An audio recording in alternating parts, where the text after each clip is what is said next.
Gimana Bu? Apa kabar Bu? Sehat? Alhamdulillah baik ya Bu ya. Sehat ya Bu ya? Oke. Satu dua tiga ya. Alhamdulillah baik. Akan teteh bilangnya apa nih? Mbak ya? Mbak aja. Aku sebenarnya orang Sunda tapi Sunda Kawe. Jadi cuma misalnya cuma nuhun, ya. Punten, gitu aja ya?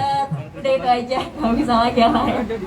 Oke, Bu Wiwin, ini selaku dokter, bagaimana Bu pengalaman sebagai dokter waktu menangani hewan yang terkena penyakit rabies? Apalagi kan repotnya mereka ini kan agresif ya, cenderung agresif. Nah itu seperti apa Bu pengalamannya? Kalau yang sudah terkena ya, yang sudah terinfeksi rabies, itu kita minta pemiliknya atau masyarakat setempat bersama-sama, karena kalau kita kerjakan sendiri kita juga nggak bisa. Kita menggunakan kita ada tim juga di lapangan untuk menangkap anjing yang rabies itu, atau kita menggunakan partisipasi masyarakat untuk turut serta menangkap anjing yang rabies itu. Kemudian kita observasi, tidak boleh dibunuh ya. Barangkali dia bukan rabies, kita harus berprasangka baik dulu ya. Nah, kemudian diobservasi selama 14 hari. Apabila dalam waktu 14 hari anjing tersebut mati, kepalanya kita ambil, badannya dikuburkan, kemudian diperiksa di laboratorium untuk mengetahui apakah dia positif atau negatif rabies. Apabila rabies, nah lalu tindakan selanjutnya, begitu. Oh, kalau tadi kan dokter sampaikan bahwa jangan berprasangka buruk dulu seperti itu. Nah, untuk membedakan yang rabies atau tidaknya ini seperti apa Dok kalau untuk orang atau masyarakat awam tentunya? Oke, baik. Kalau anjing yang rabies itu mempunyai ciri-ciri yang tidak biasa dari biasanya ya. Dia berlari ke sana kemari, dia memakan apa saja yang ditemui, itu kayu, rantai, apa saja dia makan, atau kita sebut itu pika. Kemudian dia mengeluarkan air liur yang banyak. Kemudian seperti ketakutan dia turun masukkan ekornya ke dalam. Dia bersembunyi biasanya, nanti menjelang petang dia lari-lari ke sana ke sini. Gitu. Apabila ada gerakan-gerakan dia pikir mengancam dirinya, dia akan menggigit. Begitu. Dia akan agresif. Tapi ada tipe-tipenya juga ya, jadi mulai dia fase tenang, kemudian nanti juga ada fase dia ganas begitu ya. Itu beda-beda. Nah, seperti itulah kira-kira. Jadi dia menunjukkan perilaku yang tidak biasa gitu ya Dok dari biasanya.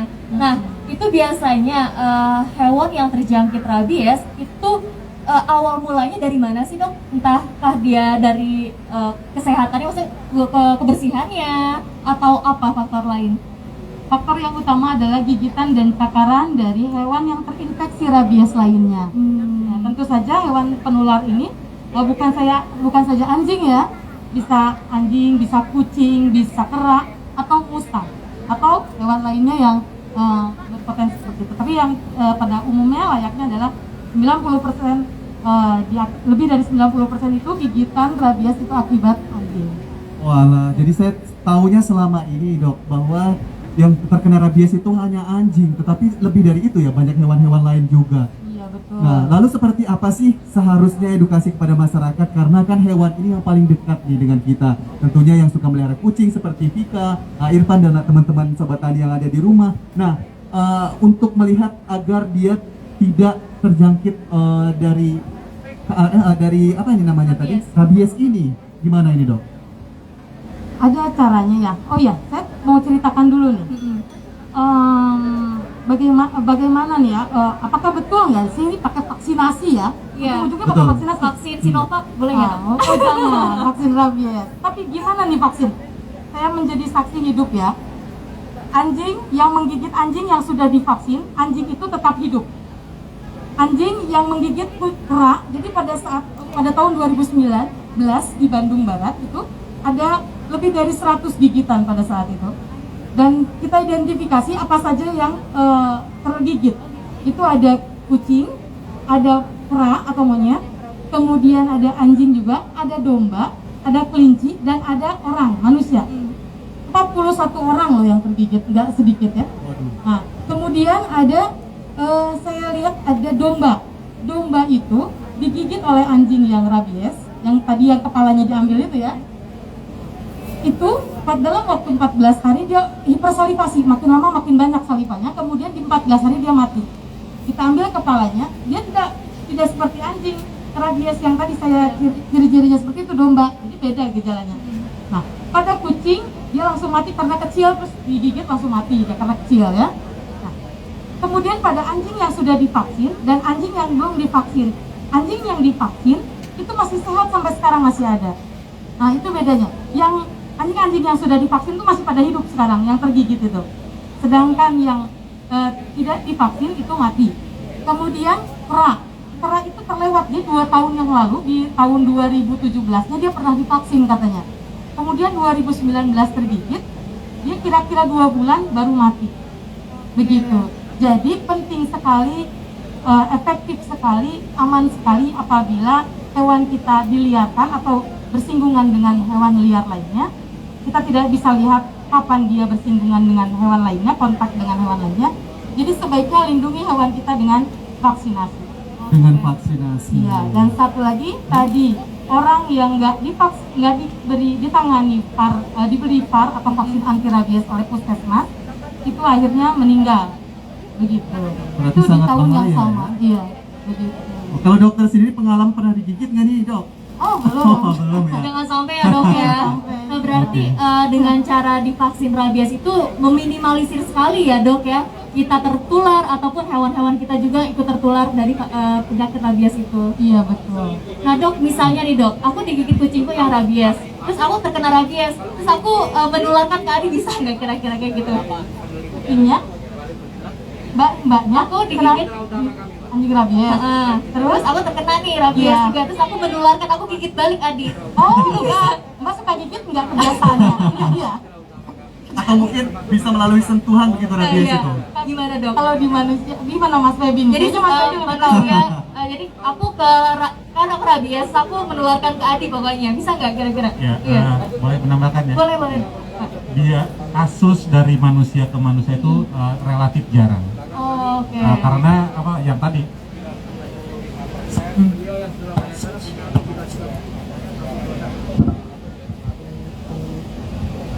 penyebarannya itu lebih dari 95% itu oleh anjing, baik itu di hewan maupun ke manusia. Ada kasus-kasus di mana manusia bisa menularkan ke manusia. Prinsipnya adalah si virus itu nanti masuk ke dalam tubuh, dia akan berjalan di susunan saraf kita sampai kemudian masuk ke otak, berkembang banyak, kemudian virusnya itu akan dikeluarkan melalui saluran saliva, air liur. Makanya tadi kalau mbaknya gigit masnya, ada di air liurnya sudah ada virus rabies, ada lukanya bisa menularkan.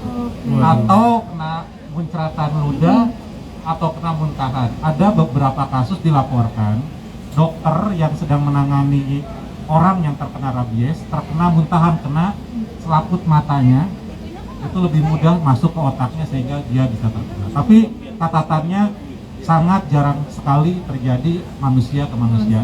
95% lebih itu oleh anjing. Jadi Itulah itu Pika, bahaya. makanya kalau marah jangan suka gigit ya dok ya. Jadi bisa menularkan nih. Walaupun kepada manusia sama manusia itu masih sangat sedikit ya seperti itu. Dulu Ya, kan kalau ada orang galak ketika jangan galak-galak kayak orang rabies. Gitu. Oh iya, bener banget. Oke. Nah, Nah dok, langkah-langkah selanjutnya nih dok, kalau misalkan kita penanganan pertama deh dok, Betul. kalau kita digigit sama hewan rabies gimana dok?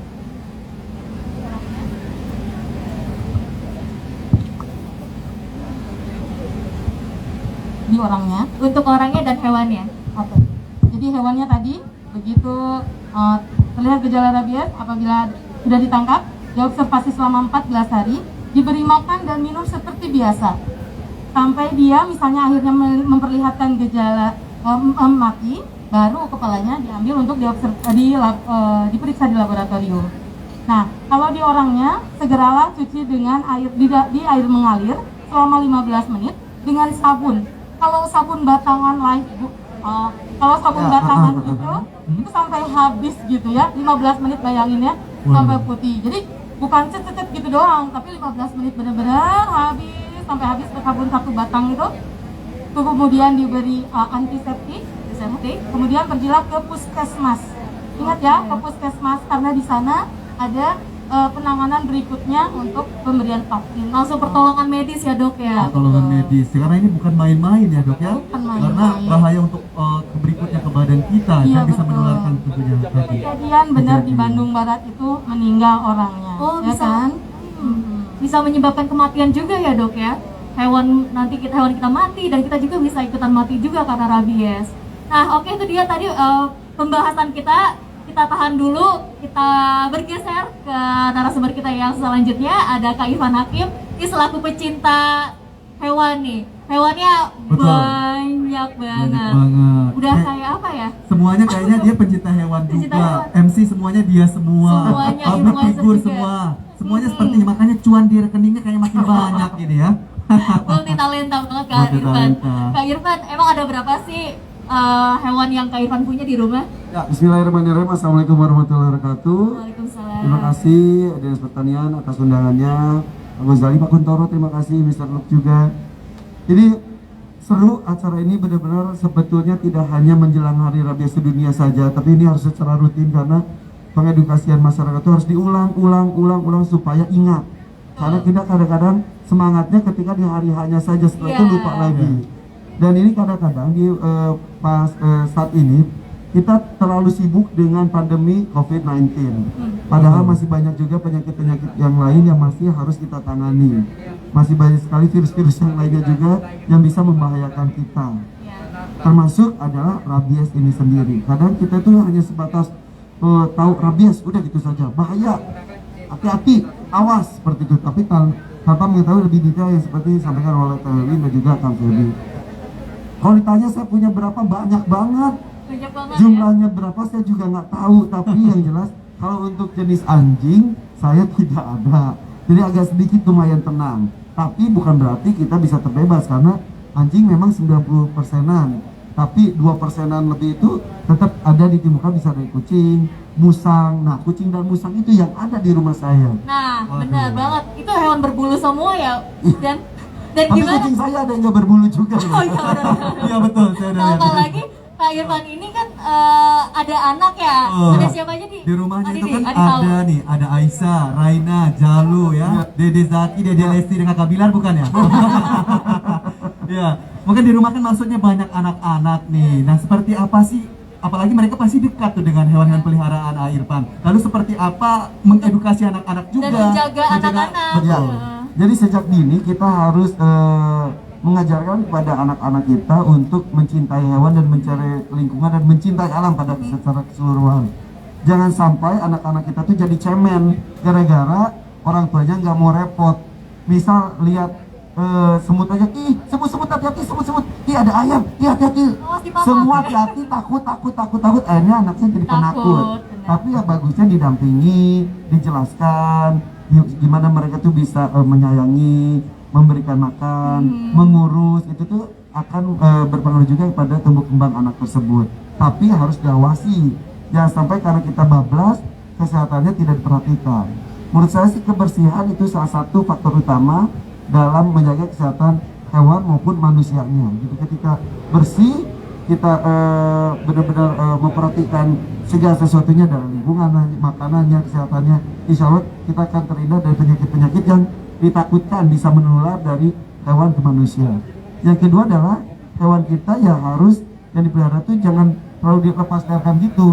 Kita pelihara misal anjing, dia punya hak untuk berlari-larian, tapi tetap harus diawasi, harus diberikan kandang untuk tidur dia dan sebagainya. Jangan sampai dia berkeliaran di lingkungan, tapi akhirnya dia bisa menyebabkan penularan kepada binatang lain maupun kepada manusia, ataupun dia tertular dari binatang luar dan membawa virus itu ke dalam rumah. Itu jangan sampai seperti itu. Jadi harus diawasi, itu adalah salah satu bentuk care kita, perhatian kita, tanggung jawab kita kepada hewan peliharaan kita. Wah, luar biasa. Betul. Seperti yang disampaikan Irfan tadi bahwa edukasi terhadap anak itu juga sangat penting. Bagaimana kepedulian terhadap hewan, kebersihan juga harus tetap diutamakan ya, agar kita terhindar dari penyakit yang tidak diinginkan sebagai orang-orang yang sangat pencinta dengan hewan. Betul, Di. Luar biasa. Nah, tapi Kak Irfan pernah nggak hewan-hewannya terjangkit rabies atau sakit yang lain gitu?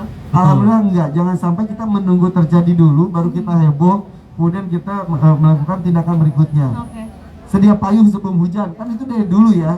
Betul. Jangan sampai kita nunggu heboh dulu, nunggu terjangkit dulu, nunggu ada korban dulu, baru kita melakukan tindakan. Jadi mudah-mudahan dengan ada acara ini pada saat ini bisa menimbulkan kesadaran untuk kita semuanya untuk menjaga hewan kita, menjaga diri kita, menjaga hewan orang, menjaga diri orang. Jadi kita ada vaksin anti rabies yang harus dilakukan ya secara Berkala ya.